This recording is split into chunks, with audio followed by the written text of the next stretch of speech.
നമസ്കാരം, ഞാൻ Aparna, first sem DLED അധ്യാപക വിദ്യാർത്ഥിനി. ഇന്ന് ഫെബ്രുവരി 15, സമ്പൂർണ്ണ പ്രതിരോധ ദിനം. രണ്ടാം ലോക മഹായുദ്ധ സമയത്ത് 1942 സിംഗപ്പൂർ ജപ്പാന് കീഴടങ്ങിയ ദിവസമായ ഫെബ്രുവരി 15 എല്ലാ വർഷവും സമ്പൂർണ്ണ പ്രതിരോധ ദിനമായി ആചരിക്കുന്നു. സമ്പൂർണ്ണ പ്രതിരോധം സിംഗപ്പൂരിൻ്റെ ദേശീയ പ്രതിരോധ സങ്കല്പത്തെ പ്രതിനിധീകരിക്കുന്നു. സമൂഹത്തിൻ്റെ എല്ലാ വശങ്ങളും ഒരു രാജ്യത്തിൻ്റെ പ്രതിരോധത്തിന് സംഭാവന ചെയ്യുന്നു എന്ന് ഊന്നിപ്പറയുന്നു.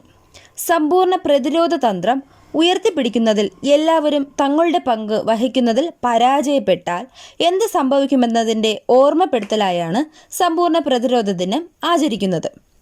നന്ദി.